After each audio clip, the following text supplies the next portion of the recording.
Hey, everybody, and welcome to the Real Birding Podcast, the show where we crack open the world of birding and talk about our own birding adventures. I'm Will Keller, coming to you from Kalamazoo, Michigan. And I'm Caleb Putnam in Grand Rapids, Michigan. We have a fun show for you guys this week. We are going to be ranking our each of our top three favorite birding styles, and we'll get more into what that means. But first, we are going to talk about last week's bird quiz. Last week, we mixed it up, and we showed y'all a photo of a black-capped chickadee nest, at least a presumed black-capped chickadee nest, and Eric Bernard got that correct. Nice work, Eric. And since these are cavity nesting birds, these are actually really hard to see the eggs unless they're in your nest box. So not one that a lot of birders are going to know about. So well done on that. This week, we are back to our regular style of bird quiz. We're going to play for you the song of a North American bird, and you are going to guess what the name of this bird is in the comments, and we'll give you a hint. We taught you how to identify this bird in last week's episode, so if you need a little refresher, go check that out. Otherwise, here we go.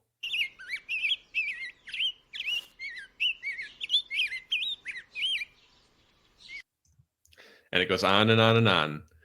Without further ado, let's get into it.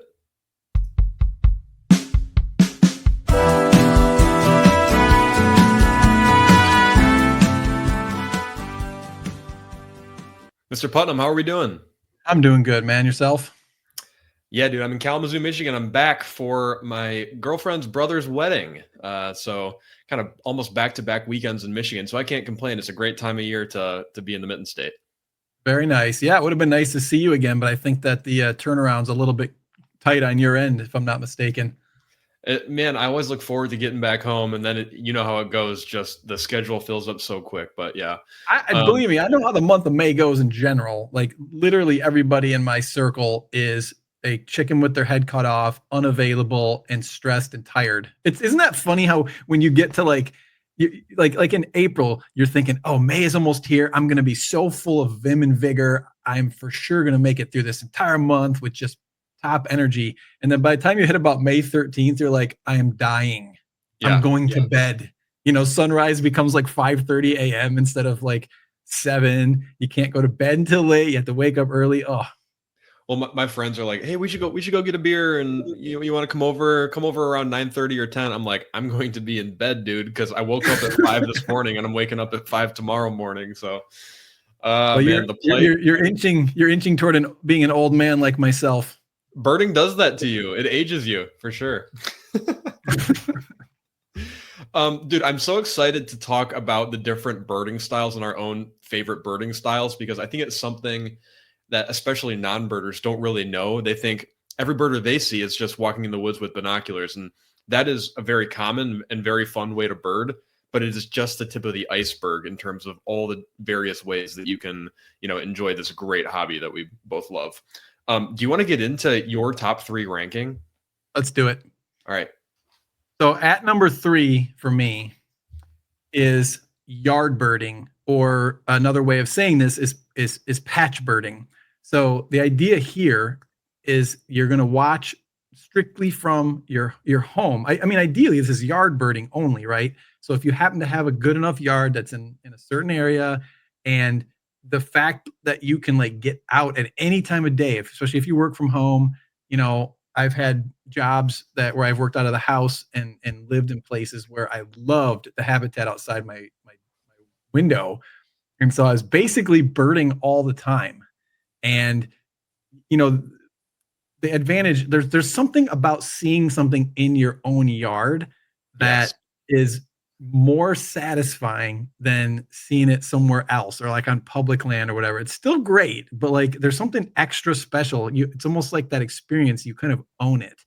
And it's an even smaller postage stamp of like the wonder of how did this bird end up here, dude? I'll tell you, all last week at my apartment in Charlotte, there's been a gray-cheeked thrush singing every morning and every evening right outside my bedroom window. So I wake up to gray-cheeked thrush singing. No way. And dude, this is a bird I was actually thinking over the winter. It's a group of birds that in the off season, if you played a gray-cheeked thrush next to a Swainson's thrush, I'm not sure I would have been able to tell you which one was which, just because they sound pretty similar, and I don't hear either of them very often. They're not like, because gray cheek to me sounds like veery. very, very similar to Veery. That took me years of learning before I knowingly heard gray cheeked and realized it wasn't a Veery. You know what I mean? You just don't hear them Interesting. that often. I don't have that problem. For me, Veery is its completely own thing, and then Great Cheeked and Swainson's Thrush fall into more of like the same mental schema. But anyways, it's a cool thing because it's just why it was so cool to have it in my yard, because I was like, how often do you have like a bird learning experience from your bedroom window at the early moments of the day? So You yeah, know, I it thought that depends. was It depends on the quality of your yard. And I've lived in places, Will, where I have had whippoorwill at dusk taking off from the woodlot behind my house in suburban Grand Rapids. I have I lived in Sand Lake, Michigan, where I was able to have like northern shrike in the yard, and then I had evening grosbeak on the feeder and white-winged crossbill. That was one of the invasion years, and so yeah, I think it really just depends. Um, there's also we have to give a shout out to patch birding, because there's plenty of times where people live in like a certain condo or an apartment that just literally you don't have a view of anything. So to technically get the bird within the yard is kind of impossible. And so that's why I say patch birding, because you can select something that maybe is even like a third of a mile away, where you can walk over to the patch and then just use that patch as kind of a stand-in for your yard. yeah. And eBird's totally keyed in on this and has competitions set up. Um, I'm actually going to show you back in 2009, some buddies of mine. I think how old would you have been back in 2009? 9, because I was born in 2000. Yeah.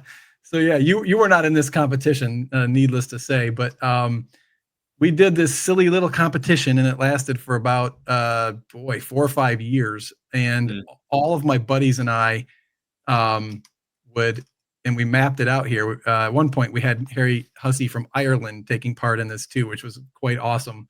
But we have people spread from Ohio, Illinois, Wisconsin, and then both peninsulas of Michigan competing in this ridiculous competition with like daily posts. And Joe Kaplan in the UP is getting Hudsonian Godwit in his backyard, since he lives right on Lake Michigan. I've got plovers coming over at night with my rooftop mic, and it was madness, and it was a heck of a lot of fun. That is awesome. Yeah, we gotta reboot that, dude. That would be complete and total fodder for our podcast too.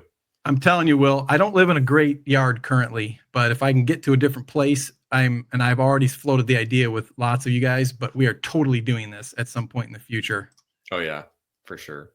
All right, at number 2 is what I like to call trolling for birds. And I don't mean trolling in the current meme sense of that word. I mean trolling in the fishing sense of that word. So this is Yeah. something that I've developed probably more recently, like maybe in the last decade of my birding life.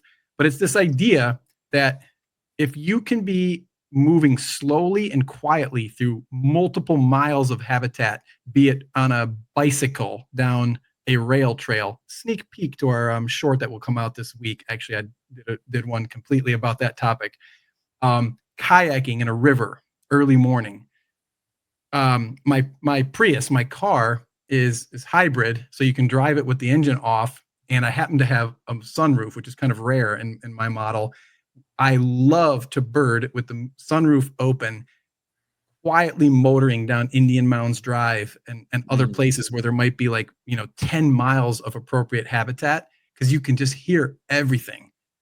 I don't know. There's a lot of other ways you can do this too, but I would say biking and kayaking and then in a quiet kind of car are the best ways that I have come up with to do it.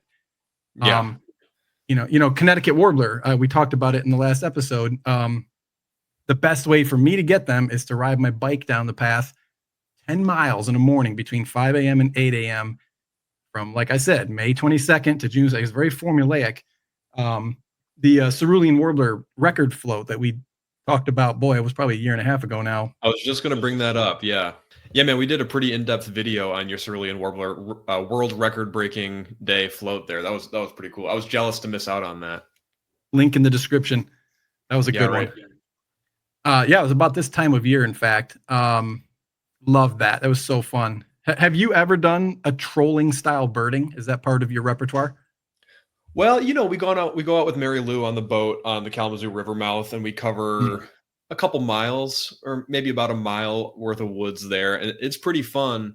But no, I don't necessarily do that trolling style very often. You But kind you of have need. the one difference is the engine of the boat is making too much noise and you can't hear everything. Mhm. That so when I say trolling, I would clarify that it really is ideally done with no noise whatsoever. It's the fact that you can hear the birds and then cover so much more ground than normal. Yeah. Yeah, so Charlotte, North Carolina has a really good greenway system. So there's this one greenway that goes from uptown Charlotte and runs all the way like 30 miles south to the South Carolina border. And I think a lot of that is pretty wooded. And I think if I were to get my hands on a bike, I don't currently have a bike, but if I were to get my hands on a bike and get some binoculars and a backpack and a big bottle of water, you could probably have a pretty fun afternoon nailing down lots of different breeding birds there.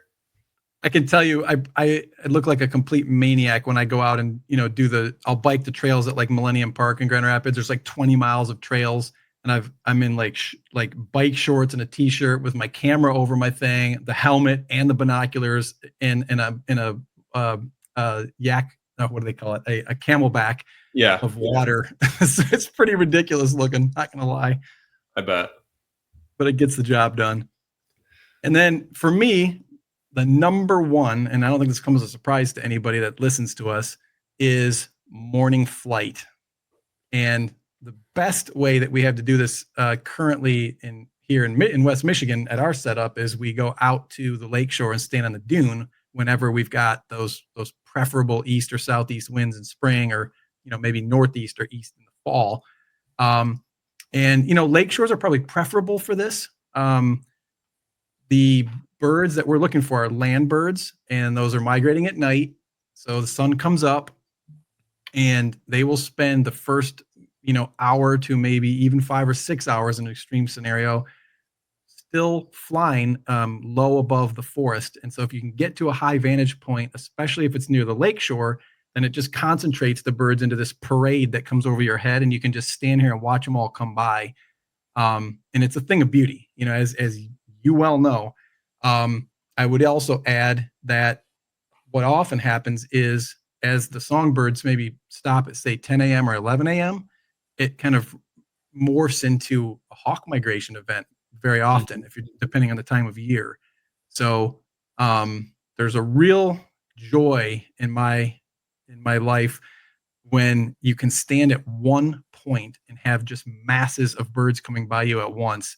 And it's really, I would say this is unequivocally, this has become my favorite way to bird. Oh, But it's it's limited to migration time, and that's one of the drawbacks of it, right? I Michigan is the best in spring and fall migration. It's not as good in the midsummer doldrums, and it's not certainly not as good in the wintertime, that's right. um, depending on what you're looking for. But So I want to say with morning flight, for me, the best morning flights are days where there's lots of blue jays moving because they are so conspicuous when they fly. They're these, medium to large size songbirds that they flap like a wet rag flying in the air. So they stick out from a mile away, and they fly in these big loose flocks of like sometimes 150, 200, 300 birds all at once. And it's such a common bird that you just get streams and streams of these birds as far as the eye can see, cresting over the top of a hill and then going beneath the trees, and then landing in one dead tree, two birds at a time, and then three more will come in, and then four more will come in, and then there's a flock behind you. There's something about those blue jays that just it really lends itself to that style of birding. dude, we had a day at Indiana Dunes, which is another just epic site for this at that tower they have down there. We had a day where I want to say we had something like 5,000 blue jays come by. I mean, there was flocks, multiple flocks of 100 blue jays just coming streaming north right up the lakeshore, and they would come from your front and your back, and it almost gave you like this impression of flying through the clouds or something. You know what I mean? Because you're just watching the sky.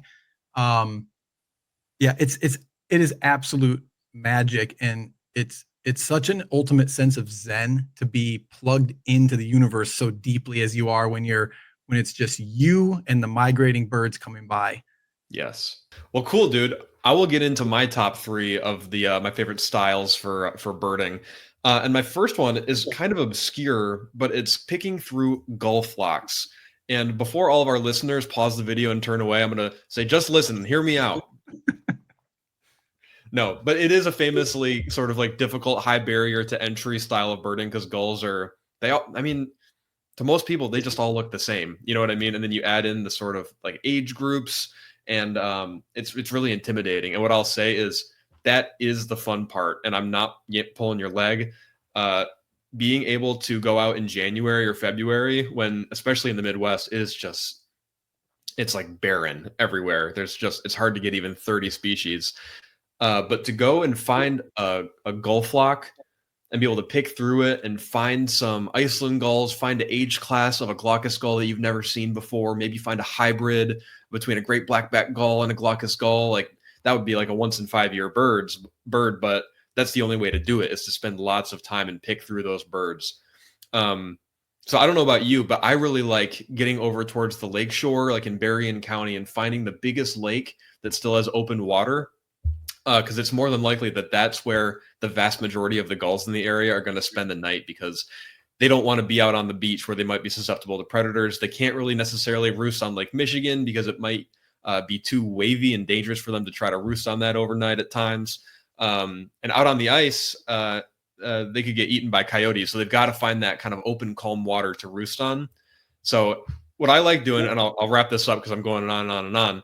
But what I like to do is I like to find this lake where I know they're going to be and get there around 1, 2, 3 p.m. and just wait as these birds get back from wherever they've been eating crap all day at the landfills and in cornfields and whatnot. And it's just so cool because it's almost like similar to the Vismig where you get like new birds constantly because they're coming from all directions. VisMig, visible migration. Yeah, that's right. Sorry. Yeah. That's a relatively new acronym in the trade. Will, you're a man true to my heart here because if we filmed this thing 10 years ago or earlier, this would have been my number one. I'm a gull fanatic there. I love the hard groups. I'm right with you on that. Also, because they're so excellent at flying long distances, anything is possible. You can get stuff from Asia in any flock. It can happen, and it does happen. So there's something, the excitement level for spotting a vagrant is especially peaked. And the satisfaction that if you are capable of identifying it correctly, which is really, really hard depending on the species, is also through the roof. So this is definitely a little bit more for the advanced user. And there's plenty of people who don't like them. My birding mentor, Mike Supernall, famously hated gulls, and I was always trying to turn him around on it. Funny. But yeah, I'm right with you. It's a great way to bird up in the north. The folks down in Texas and Arizona barely get gulls. They're not going to have the same opportunities that we have up here. This is definitely a northern phenomenon. Yeah. Okay. Getting into number two of my favorite style for birding is big days. And Caleb, I know that you are not necessarily the biggest big day fan, but for me, I love them, and I love them for a couple reasons. Number one, I'm a social guy. I like birding with people. I go out birding alone all the time, and I love it. But for me, just having the banter, being with your friends, meeting new people, and especially just learning. I'm telling you, man, these people that don't like birding with other people, I get it. It's fine. It's your thing, but it is so much easier to pick up new information and get more, get better at identifying birds and understanding natural histories by birding with people. So big days, it's helpful to have lots of people so you can hear multiple species of birds. What is a big day? Just in case anybody's not clear. Oh, of course. Yeah. Big day is when you try to find as many species of birds as possible in a 24-hour period, usually midnight to midnight. I've never done a midnight. In a specific geographic entity too, right? Like a county or a state or something like that. And yeah, in extreme cases, in an entire country, like the people that set the big day records in for the United States of America, I think they start in Southeast Arizona, and then once the doldrums hit, they catch a flight to South Texas, and they bird South Texas for 3 hours before sunset. And I saw that. You can get like almost 300 species of birds. I think. I wish I knew what their number was, but yeah, I think that was Ron Weeks, one of the Texas greats that had been setting the records in this way for decades. if I'm not mistaken. But that's Yeah. really aggressive, man. Can you imagine that? Private jet, just jet setting around and hitting all the best places 2 or 3 times in a day. Oh, Yeah, you got to wonder how much time you'd be missing by doing that, but something's got to give if you're trying to cover that much ground. no, there's a reason it led to the it's planning. It's ultimately planning. You can just literally chart out. Here's how fast we can get to these places where we're guaranteed to get these, and I think that's how they figured it out. Just Yeah, Ron Weeks is one of those guys, yeah, So, so Will, it's also funny that you bring up this big day thing because you and I do have some noticeable. I'm not going to say differences, right? It's not that I don't like big days. I just have never done. I've never really done them. I think I would really enjoy it. Um, I probably wouldn't love how little sleep you get, and like you have to commit hard to these to really do them correctly. And I also haven't lived in the main counties where it occurs, but for some reason, when May comes around and people are doing these, I just end up like birding locally or something. So it's not like I mhm. don't like them. I just haven't ended up, for whatever reason, I just haven't ended up doing them a lot.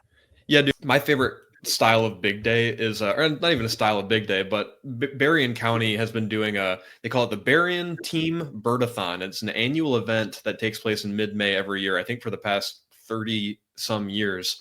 It used to be put on by Love Creek Nature Center. Kip Miller, who's a Berrien County Yep. legend, did that, and he moved. So Surratt Nature Center started putting it on. Anyways, my mom's been doing that since I was a kid, but I used to not really want to do it. I didn't want to wake up at 3 a.m. and go down there. But since I started birding with Chase and Rhoda Johnson, I've been doing the Berrien Birdathon for I think 4 or 5 years now. It's a really cool concept because the whole point of this birdathon is to get people to pledge donations based on how many species of birds you see. So you try to get people to donate maybe 10 cents for every bird you see. So if you get 100 birds, they'll donate, $10. And sometimes you can, like, people will donate $100 or $150. And what this leads to is over the course of 30 some years, this birdathon has raised almost $900,000. Wow. And these are all going to charities that are bird conservation. Love it.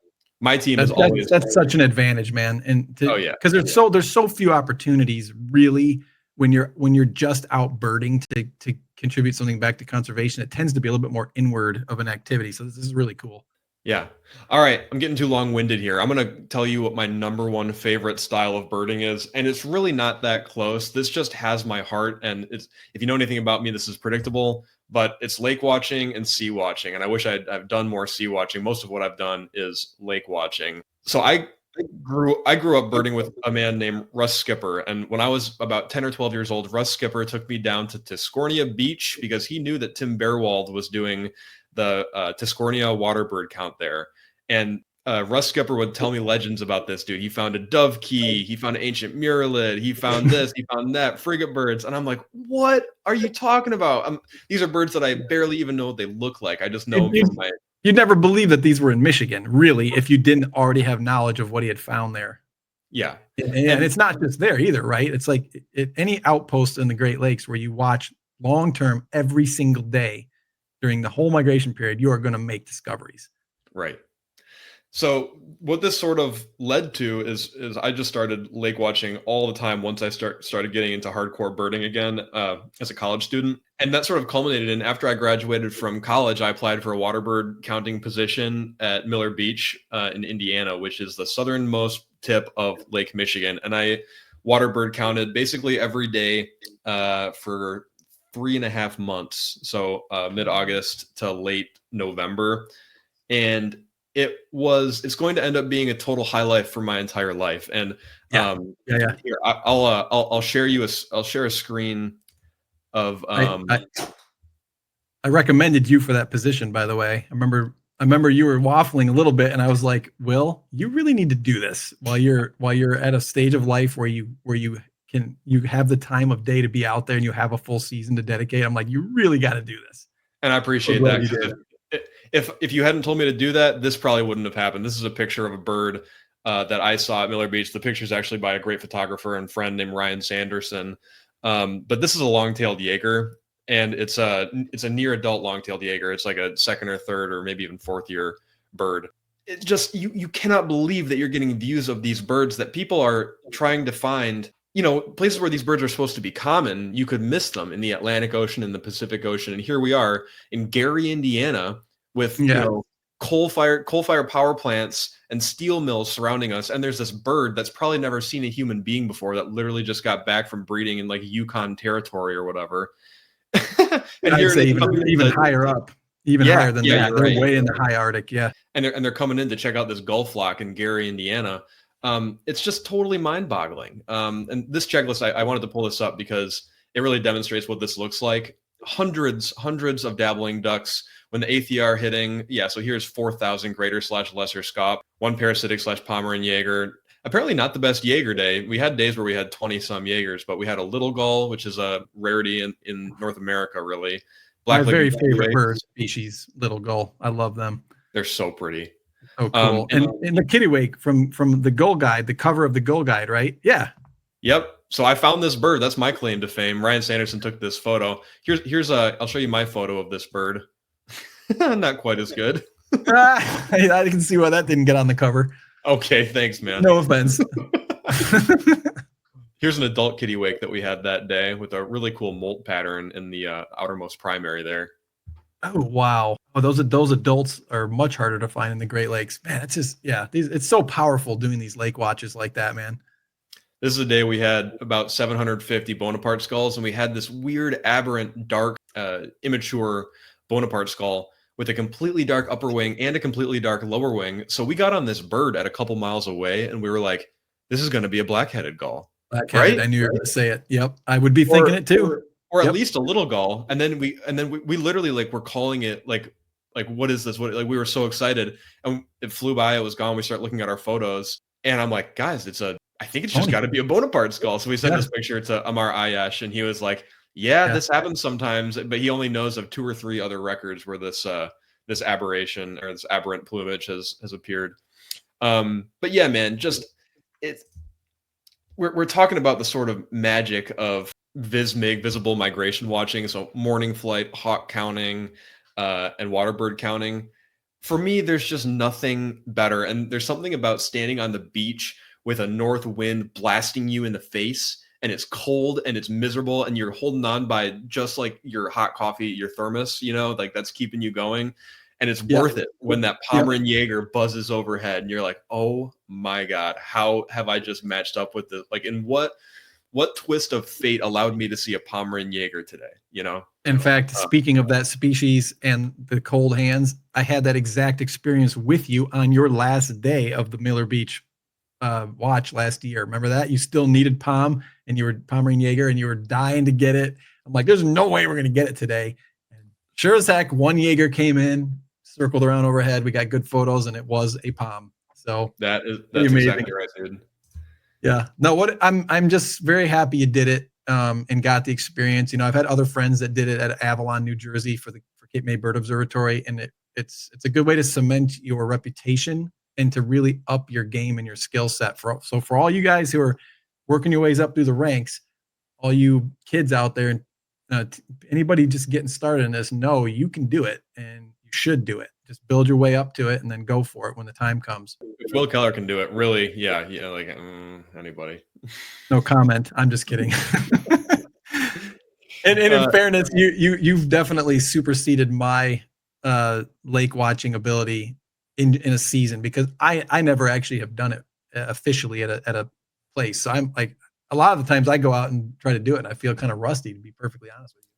Well, dude, I probably would too. I mean, it really, how it goes. This stuff comes and goes. I was just telling Talus and Chase, the other day I was looking at this flycatcher, and I'm like, oh, what is this empit? I can't. When I take some pictures of it, I'm chasing it down. I'm like, there's an empit at my apartment right now, and I'm looking at the pictures for like 10 minutes. I'm like, oh my God, it's a freaking wood pewee, and I'm like, oh, it's because Charlotte, North Carolina doesn't get empids.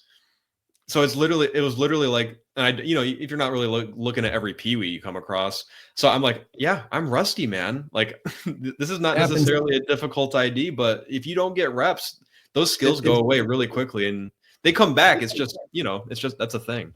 It's reps. It's reps over time, and the more reps you can pack into a short period, you'll get into a flow I noticed this with most of the types of birding that we've got, and even doing like raptor identification with Identiflight images, which is a little sneak peek for a future episode. There's a rhythm that you get into maybe a few weeks into the period where you're doing pattern recognition that you didn't even recognize that you're doing it, but you've optimized your pattern recognition.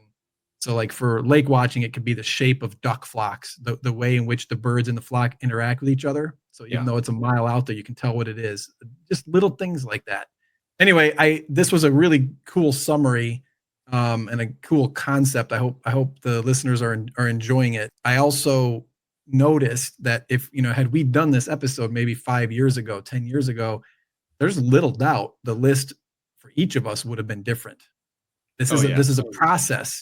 It's your preferred mode of birding changes over time based on your feedback mechanism and what your success rate is at various things where you live. Opportunities for huge lakes don't present themselves to most people. We're lucky in Michigan, and people on the ocean are even luckier in that sense. But regardless of what it is, there's so many different styles and ways that you can bird that there's always something for everybody, and you can get creative with it. Try different things, plug into your local community and with your experts that know what's going on in your neck of the woods, and see what gives you the best results and leaves you the happiest at the end of your outings. And that's really all we've done here. So and find that community that you can get along with doing that kind of birding. I think I'll tell anybody, I'm not here to tell people how to bird, but finding community in birding is it's easy to do, and there's a lot of really nice people out there. And